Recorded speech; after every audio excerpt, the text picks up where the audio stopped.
Ladies and gentlemen, please welcome from Missouri, Senator Eric Schmitt.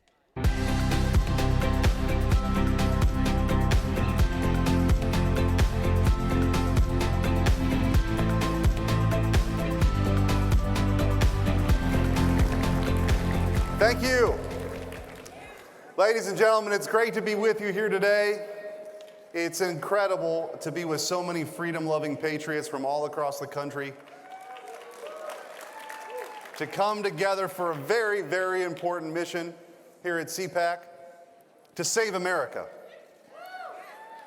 to fight for our values that we hold dear, to dislodge the weaponized bureaucrats from our lives, to fight for the forgotten men and women of this country, those hardworking Americans who play by the rules and provide for their families.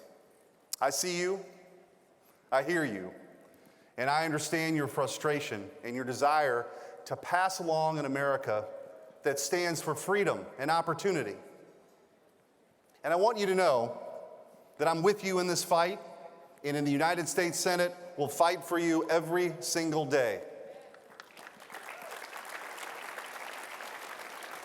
Now, I'm not going to mince words with you here today. We are at a crossroads. Biden's spending spree has crushed hardworking Americans. Families are paying $10,000 more a year than they were just 2 years ago because of this reckless administration. Joe Biden has declared war on American energy.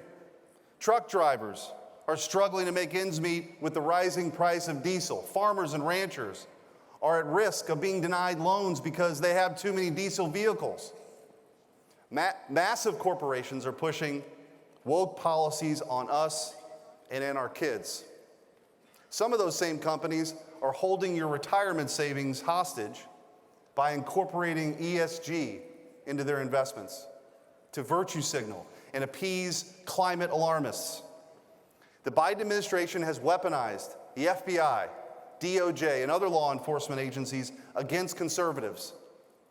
Every agency under the sun is now using taxpayer-funded dollars to push divisive DEI trainings. China is rattling their saber, preparing for war. And Biden looks weak on the world stage, even letting a Chinese spy balloon fly over critical military installations in my home state of Missouri and elsewhere for days before he finally took action. I was elected to fight for the people of Missouri and for Americans across this country, and I plan to continue to push back on these woke policies and reckless spending, and we can and should be energy dominant again. We can't let it stand. And in my opinion, ladies and gentlemen, we must recognize the biggest threat to our freedoms is found in the administrative state. That is a vague term, but it is a grave threat to your livelihood and to the very future of self-government. Unelected bureaucrats at all levels of government have unparalleled power over your life, and no one elected them to do anything. They're simply not accountable to you at all. They want to tell you that you can't use a gas stove to cook dinner for your family. They want to have the power to regulate a dry creek bed or a drainage ditch on a farm because of climate alarmism. They want to tell you you can't have firearms to defend yourself. They want to coordinate with social media companies to censor your speech because it doesn't fit the quote narrative or the quote unquote science. And that, ladies and gentlemen, should scare the hell out of everybody in this room. When I served as Missouri's Attorney General before I had this job, I never shied away from the fight. I filed a landmark lawsuit that I'm sure some of you have heard of, Missouri versus Biden.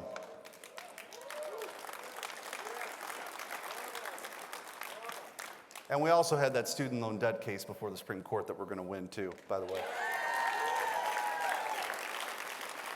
We sued the Biden administration and the FBI and HHS and other alphabet agencies for colluding with social media giants to censor freedom of speech on their platforms. And what we found, folks, was unbelievable. It's still coming out. We found that there was direct, blatant, and brazen coordination between the federal government and social media companies. On one occasion, a senior Facebook official got dressed down from HHS and then pledged to censor speech on COVID-19 more stringently. Government agencies had special portals to quickly report posts they disagreed with. Prominent conservatives like Tucker Carlson and President Trump were in their crosshairs. We deposed Anthony Fauci and demanded answers for the lives and livelihoods that he ruined.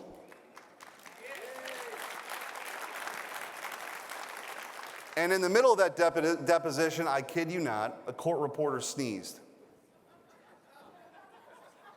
What did Anthony Fauci do? He demanded that she wear a mask. I'm not making this up. This was just a couple of months ago. And this is the temperament, by the way, of the guy who was in charge of all of this, who wanted power and control, the guy who proclaimed that he was the science. And when he was privately messaged in an email we confronted him with by a colleague in early 2020 about whether she should wear a mask on a plane or not, he said they were ineffective. But for the rest of us, we were required to wear them on planes. And our kids had to wear masks in schools all day long, all across this country. And the takeaway from that deposition was, when Fauci speaks, big tech censored. And this can never happen again, and not on my watch. We will never let them forget what they did to us and did to this great country. We also deposed FBI agent Elvis Chan. He told us that the FBI had monthly, then weekly meetings with social media companies in the run-up to the 2020 election to warn them about Russian hack and leak operations, and one of them could be the Hunter Biden laptop. They were priming the social media companies to be ready to censor when the story inevitably came out. The FBI had the laptop. They knew it was real and authentic, and yet they held these meetings anyways. And the social media companies were all too happy to carry out their orders. That is pure and utter insanity.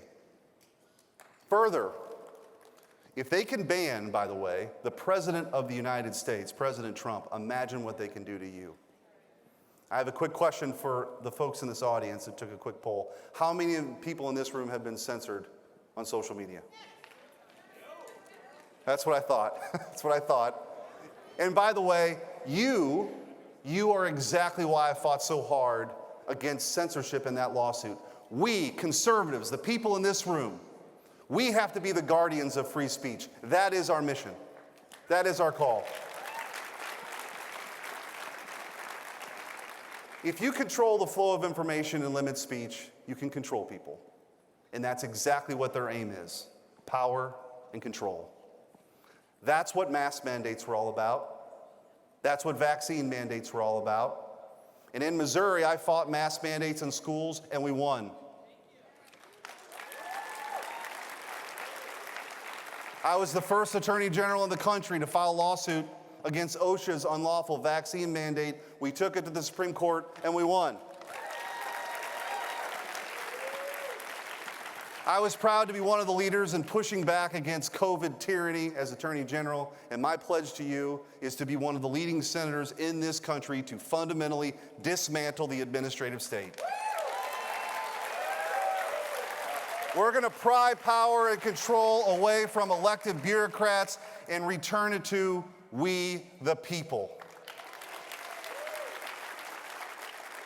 You and you alone should have the freedom to decide what's best for you and your family, not an unelected bureaucrat who works for an agency you've never heard of.